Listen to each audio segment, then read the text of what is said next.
मैं Rinku Kumar KPS academy history में आपका फिर से अभिनंदन करता हूँ। मैं जो वीडियो लेकर आया हूँ आपको, जो दिल्ली सल्तनत कालीन का प्रशासन, ठीक है। उससे पहले जो मैंने वीडियो बनाई थी आपकी केंद्रीय प्रशासन भाग नंबर 1 और भाग नंबर 2, ये वीडियो आपकी बनाई थी। अब आता है प्रशासन में ही सैन्य, धर्म एवं न्याय व्यवस्था, ठीक है।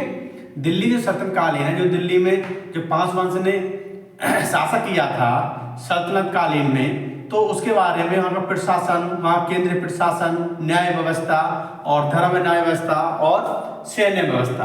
तो इससे पहले मैंने वीडियो सैन्य व्यवस्था सल्तनत कालीन की और आपका केंद्रीय प्रशासन सल्तनत कालीन का ये वीडियो आप जो बनाई थी, और जिससे कि अब मैं वीडियो लेके आया हूँ दिल्ली सल्तनत कालीन में जो प्रशासन था, उसमें जो सल्तनत कालीन का जो प्रशासन की वीडियो, केंद्रीय प्रशासन की सैन्य व्यवस्था की वीडियो मैंने आपके लिए बना दिया है, जिससे कि आप केपीएस एकेडमी हिस्ट्री चैनल में जाकर आप देख सकते हैं। और इस प्रशासन के माध्यम से ही सल्तनत कालीन की ये अब चौथी वीडियो है।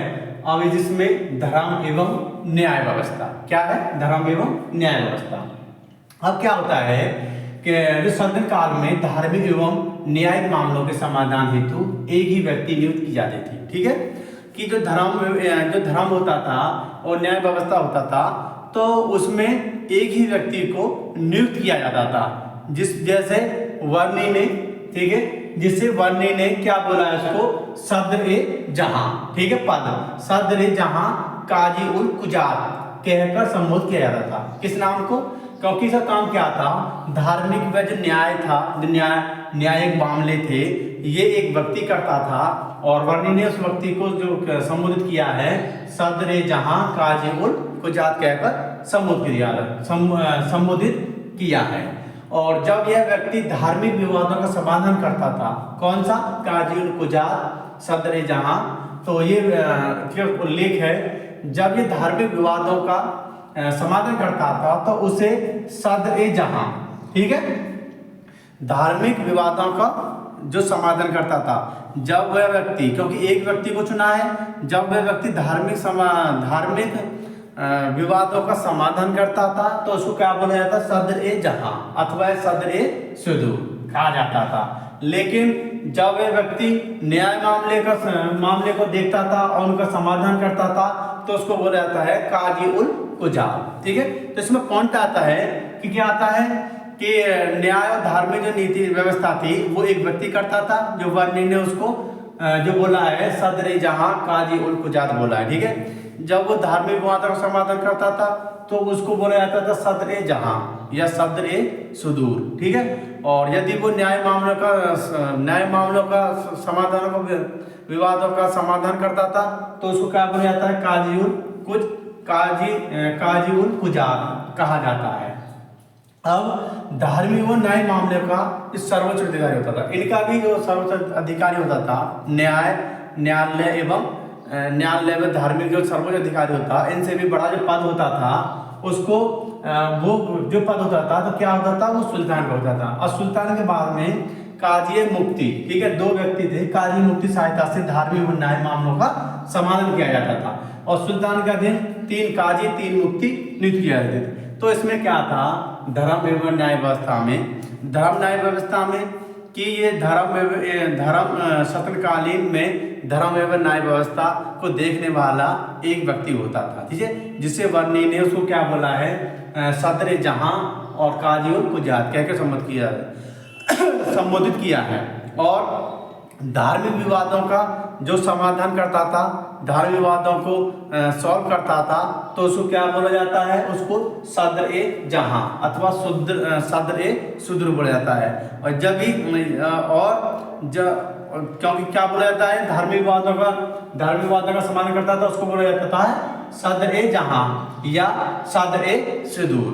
और जब न्याय मामलों का समाधान करता था, न्याय मामलों के बारे में सॉल्व करता था केसों को, तो उसको क्या बोला जाता है, काजी उल कुजात। क्योंकि 2 अलग अलग हैं, व्यक्ति एक ही होता था, ठीक है, व्यक्ति एक ही होता था। इसमें स्पष्ट लिख रहा है कि सल्तनत काल में धार्मिक व न्याय मामलों के समाधान हेतु एक ही व्यक्ति, ठीक है, एक ही व्यक्ति नियुक्त की जाती थी, ठीक है, जिसे वर्णी ने सदर जहां और काजी उल कुजात जो बताया है।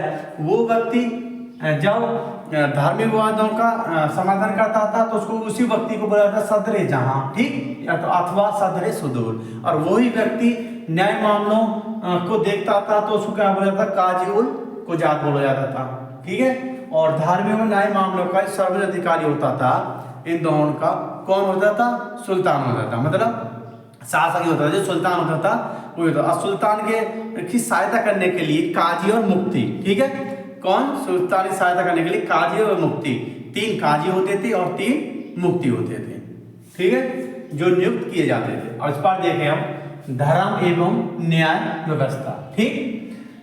सल्तनत काल में धार्मिक एवं न्यायिक मामलों के समाधान हेतु एक ही व्यक्ति ही नियुक्त की जाती थी, ठीक है, नियुक्ति की जाती थी एक व्यक्ति की, जिसे वर्णी ने, किसने, वर्णी ने क्या बोला है, सदर ए जहां, क्या बोला है वर्णी ने, सदर ए जहां काजी उल कुजात, और क्या बोला है, काजी उल कुजात कहकर संबोधित किया है, किसे, वर्णी ने। जब वह व्यक्ति, कौन, एक ही व्यक्ति, ठीक है, जब वह व्यक्ति, क्योंकि धर्म व न्याय व्यवस्था के मामले की बात आ रही है, जब वह व्यक्ति धार्मिक विवादों को, एक ही व्यक्ति जब धार्मिक विवादों को समाधान, ठीक है, समाधान करता था तो उसे क्या बोला जाता था, सदर ए जहां। जब एक व्यक्ति धार्मिक विवादों का समाधान करता था तो उसे क्या बोला जाता, सदर ए जहां या सदर ए सिदूर, ठीक है, सदर ए सिदूर कहा जाता था। और जब वह व्यक्ति न्याय मामले, ठीक है, जब न्याय मामले देखता था उसे क्या बोला जाता था, काजी उल कुजात, ठीक, क्या बोला जाता था, काजी उल कुजात बोला जाता था। और धार्मिक व न्याय मामले का जो सर्वोच्च अधिकारी होता था, सर्वोच्च अधिकारी कौन होता था, सुल्तान होता था, ठीक है, अक्सर एग्जाम में बहुत क्वेश्चन पूछा जाता है, ठीक है, धार्मिक न्याय मामलों का सर्वोच्च अधिकारी कौन होता था, सुल्तान होता था। और सुल्तान के द्वारा काजी एक मुफ्ती, ठीक है, की सहायता के धार्मिक और न्याय मामलों की समाधान किया जाता था। और सुल्तान के अधीन 3 काजी और 3 मुफ्ती नियुक्त किए जाते थे, ठीक है। अब यहाँ से सवाल पूछा जाता है धार्मिक व न्याय व्यवस्था कैसी थी। तो धार्मिक न्याय व्यवस्था में एक ही व्यक्ति था, यह एक ही व्यक्ति था, और वर्णी ने उसको क्या बोला है, सदर जहां काजी और कुजात बोला है, ठीक है। धार्मिक विवादों में समाधान करता था, उनका निर्माण करता था एक ही व्यक्ति, जो एक था, पद एक व्यक्ति एक ही होता था तो उसको क्या बोला जाता था, क्या बोला जाता था, सदर जहां बोला जाता था, ठीक है, सदर जहां या सदर सुदूर हो जाता। और वही व्यक्ति न्याय व्यवस्था या न्याय मामलों का जो न्याय मामलों को देखता था उसको क्या बोला जाता, काजी उल कुजात बोला जाता था, ठीक है। और इनका जो धार्मिक एवं न्याय व्यवस्था का जो सर्वोच्च अधिकारी होता था वो कौन होता था, सुल्तान होता था, ठीक। और उसके बाद में सुल्तान की सहायता करने के लिए, न्याय व धार्मिक व्यवस्था की सहायता करने के लिए काजी और मुफ्ती नियुक्त किए जाते थे, जिसके सुल्तान के पास में सहायता करने के लिए 3 काजी होते थे और 3 मुफ्ती होते थे, ठीक है।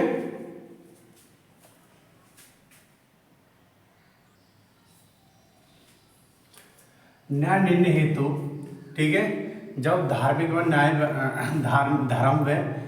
धर्म एवं न्याय व्यवस्था थी तो इसका निर्णय लेने के लिए और सहायता करने के लिए, क्योंकि सुल्तान की सहायता कौन कौन करता था, काजी करता था और मुफ्ती करता था, ठीक है। और जिसमें 3 काजी होते थे सहायता करने के लिए और 3 मुफ्ती होते थे, और सुल्तानी सर्वोच्च अधिकारी होता था, ठीक। और उसका जो आपका धार्मिक विवादों का जो निर्णय करता था वो सदर जहां करता था, और न्याय मामले का विरोध करता था काजी उल कुजात करता था। और उनका सर्वोच्च अधिकारी होता था, उन सभी पदों पर एक ही व्यक्ति होता था, ठीक है, जो उन दोनों मामलों को देखता था।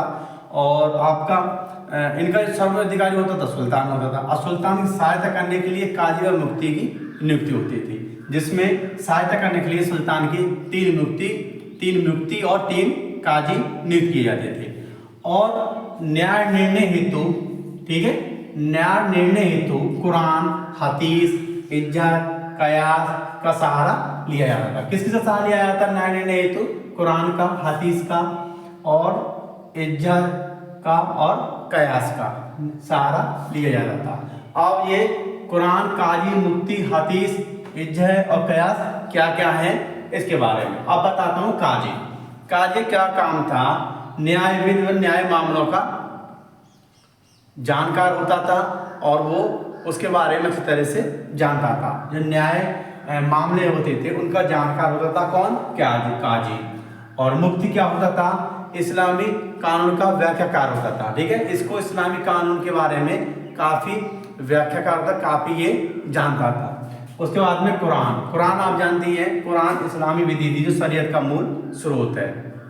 और हदीस पैगम्बर मोहम्मद साहब की जो शिक्षा का संग्रह, उसको क्या बोला जाता है? हदीस बोला जाता है। और इज्जत बहुमत के आधार पर निर्णय लेना, ठीक है। जितना बहुमत होगा ज्यादा उसके अनुसार ही निर्णय लेगा। यदि बहुमत कम होता था तो निर्णय काजी या कोई भी न्याय मामले सुल्तान कोई भी निर्णय नहीं लेता था। बहुमत के आधार पर निर्णय लेना ही इसका लास्ट में, क्योंकि जो बहुमत जो है इज्जत जो है बहुमत के आधार पर ही निर्णय लेता था। यदि बहुमत कम है तो निर्णय नहीं लेता था। और कयास क्या है? तर्क या विश्लेषण के आधार पर निर्णय लेना। जब तक कोई बात तर्क या उसके विश्लेषण, उसकी अच्छी जानकारी और सटीक क्या उद्देश्य है, क्या नहीं है, क्या तर्क है, क्या इसमें दिक्कत है, क्या प्रॉब्लम है, जब तक तर्क और उसका विश्लेषण नहीं हो जाता था, जब तक उसके आधार पर कोई निर्णय नहीं लेता था, ठीक है। जो आपके ये धर्म में न्याय व्यवस्था में इसकी जानकारी है। अब देखें आप न्याय निर्णय हेतु, ठीक है, न्याय निर्णय हेतु कुरान का, हदीस का, इज्जत का और कयास का, ठीक है, सहारा लिया जाता था, ठीक है। इनका सहारा लिया जाता था। जिसमें काजी, काजी न्यायविद या न्याय मामलों का जानकार होता था। कौन? काजी। और मुफ्ती इस्लामी कानून का व्याख्याकार होता था। मुफ्ती क्या होता था? इस्लामी कानून का व्याख्याकार होता था। और कुरान इस्लामी विधि, ठीक है। और शरीयत का जो मूल स्रोत, शरीयत का मूल स्रोत इस्लामी विधि कुरान, ठीक है। हदीस, हदीस पैगंबर मोहम्मद साहब की शिक्षा को संग्रह है, ठीक है, उसको क्या बोला जाता है? हदीस बोला जाता है। और उसके बाद में इज्जत, ये बहुमत के आधार पर निर्णय लेना।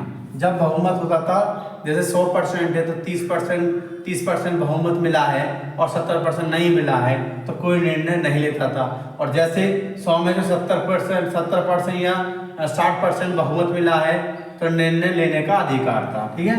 और कयास तर्क या विश्लेषण के आधार पर निर्णय लेना। जब तक उसको संतुष्टि नहीं हो जाती थी, कयास था न्याय और धर्म का व्यवस्था में, जब तक उसको संतुष्टि नहीं होती थी, जब तक कोई तर्क वितर्क और विश्लेषण की अच्छी जानकारी से नहीं कर पाता था, जब तक वह निर्णय नहीं ले पाता था।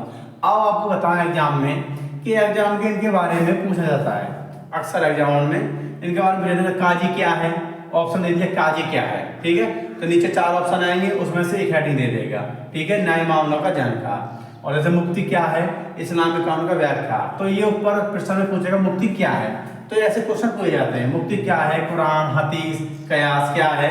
तो उसके बारे में जानकारी आपको रखनी चाहिए और पूरा वीडियो को दे, जो आपको लिए सभी स्टूडेंट को लिए फायदा मिले और जिससे कि एग्जाम में यहाँ से ही, और अक्सर जो एग्जाम में आजकल पूछा जाता है वो जैसे दिल्ली सदन का प्रशासन, केंद्रीय प्रशासन, न्याय धर्म व्यवस्था और सैन्य व्यवस्था, ये क्वेश्चन ज़्यादा पूछे जा रहे हैं। और क्योंकि एग्जामिनर उससे पहले तो वो किसका जैसे मूल्य, जैसे आपका सल्तनत काल में कितने वंश थे तो आपको बता देंगे 5 हैं, उसका क्रम आ जाएगा, क्रम याद होना चाहिए।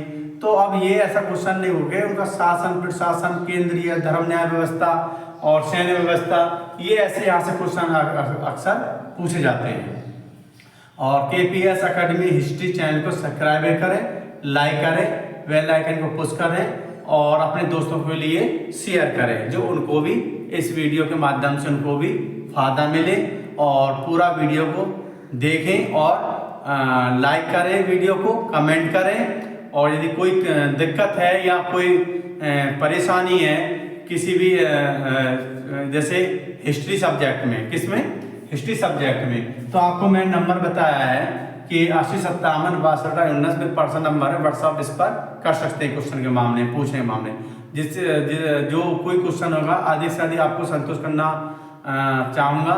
और जो क्वेश्चन आप पूछेंगे वो क्वेश्चन के बारे में आपको मेरी आशा है कि आपको अच्छी तरह से मैं उस क्वेश्चन को बताऊं, ठीक है। और मेरा टेलीग्राम भी है KPS 8057 या इसी नाम से भी है KPS अकेडमी हिस्ट्री के नाम से भी, उसको भी आप ज्वाइन करें, जिससे के लिए किसी के अगर वीडियो नहीं देख पाए तो उसको भी आप देख सकते हैं टेलीग्राम पर जाकर। धन्यवाद।